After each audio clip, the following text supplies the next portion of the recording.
E aí, clã, voltando aqui com Berserker. Antes de começar, peço pra você, se você curte fantasia, dá uma olhada no meu canal, vê os outros vídeos que eu tenho aí. Tem o vídeo sobre o Senhor dos Anéis, tem o vídeo sobre Game of Thrones. Então dá uma olhada, dá essa moral, porque eu tô querendo monetizar esse canal. E eu preciso de horas assistidas, então quanto mais vocês assistirem aí, vocês me dão essa moral. Ó, Ataque dos Apóstolos, Berserk, narração ultra imersiva 12. Inclusive, quero perguntar um negócio pra vocês. Me falaram que seria legal eu trazer o Eclipse inteiro num episódio só, que seria, sei lá, o episódio 16, 17, não sei. Pelo que eu vi, tem um vídeo dele que é o 17, que é o Eclipse do início ao fim. Eu não sei se tem algum outro vídeo que eu deveria fazer junto ou se só esse daí já é legal, porque comentaram, faz os dois juntos para não perder a emoção e tal. Enfim, deixa aí nos comentários o que vocês acham. Hoje eu vou gravar alguns, então deve ter uma frequência maior de vídeo aí, de Berserker. Para ter ainda mais frequência, compartilha, deixa um comentário aí que eu trago mais. E é isso, bora! Hoje eu tô com pouca luz, meu bigode soltou porque eu já gravei um monte de coisa hoje. Ó, vocês vão ter que aturar meu bigode torto. É nóis. Essa série ultra imersiva de Berserk. Se Ah, tu deixa eu tá procurar o vendo pelo microfone, Spotify né? tá ouvindo pelo Spotify, é lançado com as imagens no YouTube. O canal é Sui Solo Geek 2.0. Enfim, coloca teu fone de ouvido se possível e vamos começar. Quando Puxar eu aqui o era microfone que criança, tava fora. eu e meus amigos iniciamos uma campanha e lutamos contra outros bandos de garotos. Uma dura vitória nos deu um pouco de prestígio. Os objetos que nós saqueávamos brilhavam como ouro. De tarde, o sol não alcançava meus olhos naquelas ruelas cheias de bares e bordéis. Mas quando eu levantei a minha cabeça, eu vi a coisa mais brilhante que existe, sendo coberta pelo sol que se punha. Eu coloquei na minha cabeça que aquilo seria meu. Mas agora, escuridão. Nem um pingo de luz. Só escuridão. Quanto tempo desde que eu me afoguei nessa escuridão? Uma eternidade? Parece que foi só um segundo. Todos os meus sentidos estão apagados. Eu não sinto nada. Meu corpo é como se estivesse flutuando no ar. Será que eu ainda estou lúcido? Acho que não, viu? Ou será que eu perdi minha sanidade há muito tempo? Dentre todas as imagens que aparecem na minha cabeça, somente uma é clara. Aquela coisa parece um raio dentro do meu Tô cérebro. meio comercial, bem na hora aqui, ó. Aquela coisa parece um raio dentro do meu cérebro. Ô, louco! Tentando. Ó. Eu queria ver isso no mangá, velho. Que composição foda, velho. Escapar. Ela me segue sem parar. É como se as ondas do oceano estivessem quebrando no meu cérebro e levando todo o meu Caralho, ele é afeto. vidrado no Guts, mano. Frustração, amizade, inveja, vazio, tristeza, fome. Eu quero voltar para aquilo que me faz sentir afeto. Não só para aquilo. Eu quero voltar para todas as coisas às quais eu tinha afeição. Mesmo que essas coisas ainda estejam na minha cabeça, claras como cristal. Eu não sinto mais nada por elas. Eu quero meus sentimentos de volta. Eu sempre soube que eu era diferente dos outros. As pessoas nunca me ignoravam. Algumas me davam a mão, enquanto outras eram hostis. Eu recebia favores dos amigos e das pessoas que confiavam em mim, Eu sou igualzinho o Griffith, só que sem a parte boa, né? enquanto recebia medo e desdém de meus inimigos. Eu já sabia o caminho que tinha que trilhar, por isso mantive tantas almas na palma de minha mão. Mas por que quando o assunto é ele, eu perco meu equilíbrio? Aquele que me afogou na escuridão é o mesmo que me mantém vivo, dentre os milhares de companheiros e inimigos. Por que só ele? Quando isso começou, eu estava Foi certo chapéu, de que ele não era tem meu, como. mas de repente, ele tomou conta de mim. Há muito tempo, naquelas ruas pavimentadas, esse jogo sem fim começou. Meu desejo incessante de realizar meu sonho fez com que eu iniciasse a minha jornada. Mas agora, enquanto os meus sonhos estão sumindo dentro de mim, O brilho dele faz meus olhos doerem. Guts. Mesmo que não pudesse ver nada naquela sufocante cela escura, Griffith mantinha seu olho aberto. Até que, depois de muito tempo, ele viu uma luz. Uma luz que vinha da brecha daquele tijolo. Tijolo que aos poucos saía do lugar. Até que sai por completo, revelando a criatura que o empurrava. Algo que parecia ser um amontoado de fetos. Griffith achava que aquilo era uma alucinação. Ele não podia acreditar. Aquele amontoado de carne o chamava de príncipe. Príncipe, nós somos aqueles que precisam de sua piedade. Nós viemos pedir uma audiência absoluta no mundo dele. Nós nos encontraremos. Nós somos a sua família. Griffith percebe que naquele buraco deixado pelo tijolo havia um mundo que, visto dali, não parecia ter fim.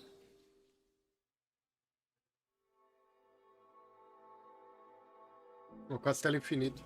Os falcões se preparavam para a missão. Os feridos não iriam participar e continuariam na base. Entre os feridos estava Rickert, que se sentia mal por não poder ir junto. Os demais seriam separados em 2 grupos. Um deles, a equipe de resgate, composta apenas por Casca, Guts, Pimpin e Jojo, foram a um cemitério, onde havia uma passagem secreta para o castelo. Informação fornecida pelo informante. Casca encontra o túmulo que procurava. Pimpin retira a lápide do lugar, então a passagem secreta é revelada. Casca estava para descer, mas Guts pede para que ela espere, dizendo que tudo bem Pimpin e Jojo irem, mas a comandante não deveria ir também. A real é que ele estava preocupado. Eles ficam de chamego, o que deixa Pimpin e Jojo completamente confusos. Casca diz para Guts obedecer às ordens de seus superiores e também diz que vai tomar conta dele. Jojo e Pimpin se seguram para não rirem. Eles enfim descem pela entrada, atravessam uma passagem cheia de água, até que chegam em outra escada. Eles sobem e vão parar em um mausoléu, onde o tal informante os aguardava. Era a princesa Charlotte, acompanhada por sua mais fiel criada. O grupo segue a princesa pelos arredores do castelo. Guts colocava seu braço sob o ombro de Casca e perguntava: Olha esses dois, os caras nem disfarçam mais, velho. Ei, quer segurar minha mão? Ela o afasta e ele vira a cara. Então Casca segura a capa de Guts e não larga. Ela tá parecendo uma criança perdida. Nós não devíamos mostrar sentimentos pessoais, dizia Guts consigo mesmo, Ele que acabou de falar, mano. com um sorriso no rosto. O grupo logo chega a uma torre sobre a qual Jojo já ouviu falar. É a Torre do Renascimento. Dentre todas as torres de Midland, essa é a mais alta e a mais antiga. Dizem que Midland foi fundada aqui. Ninguém sabe por que essa torre foi construída. Durante as guerras, aqui eram aprisionados prisioneiros. Na caça contra os pagãos, eles também eram aprisionados no subsolo desta torre. A princesa diz que ouviu falar que Griffith está no último andar do subsolo da torre. A forma apaixonada como Charlotte se referia a Griffith acaba por irritar Casca. Ela fica cabisbaixa e diz a Guts que se sente uma vaca e se desculpa. Guts dá as costas e diz: mas que droga! Você fica emocionada por qualquer coisa. Não foi você quem disse para deixar os sentimentos pessoais de lado? Comece a agir. Ela continua se desculpando enquanto estende a sua mão para Guts, que rejeita seu toque. Eu já disse que não é hora para isso. Vamos. Ixi, mano. Eu não gosto de ver você toda preocupada com o Griffith. Red flag, red flag. E o pior de tudo é que eu não posso fazer nada a respeito. A entrada para a Torre do Renascimento estava sendo guardada por 2 soldados. Jojo dispara 2 facas, acertando a garganta de cada um. Ele pega as chaves de um deles e em seguida todo o grupo entra. Enquanto isso, no acampamento dos falcões, um dos membros pede que Rickert vá buscar um pouco de água no rio. estavam todos confiantes de que Griffith iria voltar para fazer os falcões renascerem. Rickert chega até o rio e, de repente, ao longe, ele percebe algo brilhando e Apado. flutuando sobre as águas. Parecia uma criatura humanoide com asas de borboleta. Ela começa a flutuar rapidamente por entre as árvores, derrubando uma espécie de purpurina de suas asas. Pera aí. Minha luz tá desligada, velho. Por isso que tá tão escuro. Não melhorou muito, né? Mas... Rickert estava chocado, achando ter visto uma fada. De repente, ele escuta um barulho vindo do acampamento e logo corre até lá. Mas quando chega, só restavam as fogueiras. Todo o bando havia desaparecido. Ah, é? Rickert escuta um barulho vindo da escuridão da floresta. Ele vira sua atenção para lá. E naquele breu, de repente, pode-se ver alguém. Pendurado de cabeça para baixo. Mesami.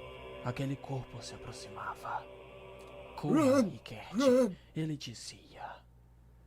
Aí é foda. Quando se aproxima o suficiente para ter a luz da fogueira refletida em sua face, podemos ver uma criatura de rosto gigante, inchado, gosmento. Nossa, com encheu de monstro tentáculos agora. com olhos extras, uma segunda boca gigantesca no lugar do pescoço. Boca a qual prendia aquele homem, Parece o Conde. aquele monstro. O Conde, Ah, tá. o maldito Conde. Nossa! Oh! Que quadro foda também, viu? Rickert se tremia todo. Ele tenta se mover e acaba pisando em um rio de sangue.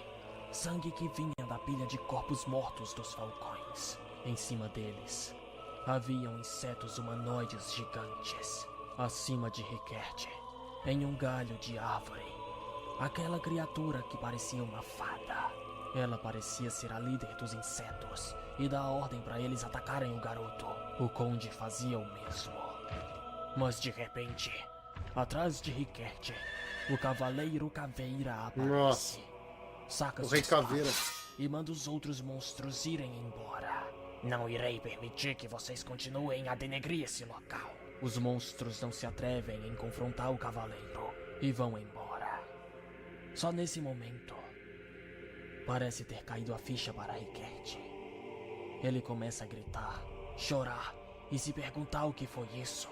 O que diabos ele acabou de presenciar?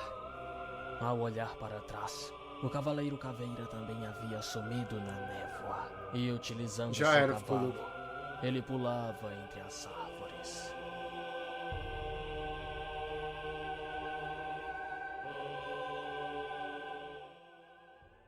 Na torre do renascimento, Agora fudeu, né? O mundo ficou cheio de bicho do capeta.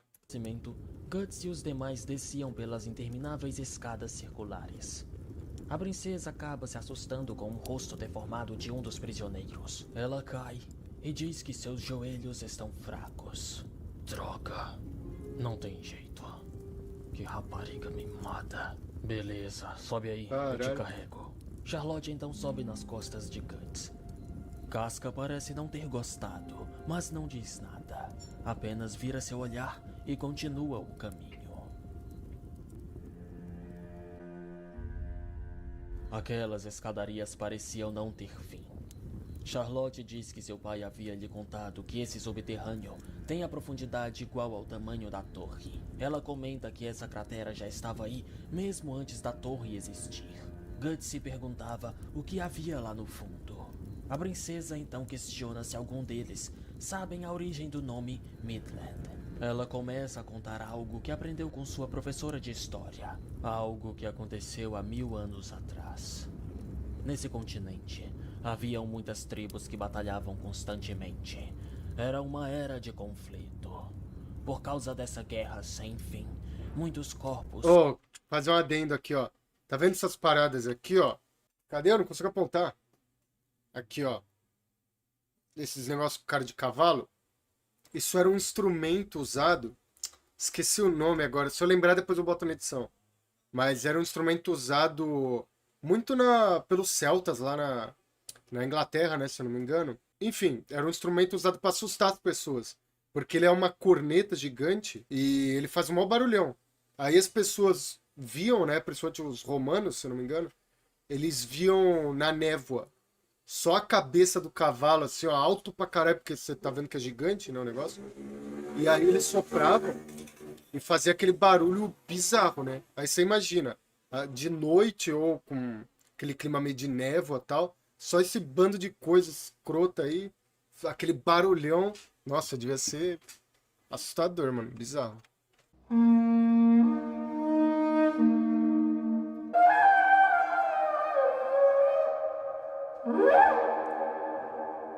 Era de conflito. Por causa dessa guerra sem fim, muitos corpos não eram enterrados e epidemias se alastravam. Um terço da população foi dizimada. Mas enfim, apareceu uma pessoa capaz de parar esses conflitos. O rei Gaiseric. Ele uniu todos os países pela primeira vez na história. Todo o continente se tornou um único império. De onde ele veio e que tipo de guerreiro era, não se sabe. Tudo o que supostamente havia sido escrito sobre ele desapareceu. Gaiseric lutava sem piedade. Ele ficou conhecido como o Rei que Traz a Morte. Sim, por seu ímpeto, mas também por usar um elmo em forma de caveira. Ao chegar nessa parte Ih, da é o história, caveirão lá. Guts arregala seu olhar, lembrando daquele cavaleiro de cabeça de caveira que lhe apareceu há um ano. Jojo diz que também já ouviu essa história da caveira e que mais lhe parecia um conto de fadas. Se não me engano, antes de reunirem trabalhadores da parte central do país, foram necessários muitos outros trabalhadores para construir a nova capital. O rei vivia meio à luxúria enquanto os cidadãos eram esmagados pelos altos impostos. A vida na cidade era cheia de suntuosos banquetes e carnavais.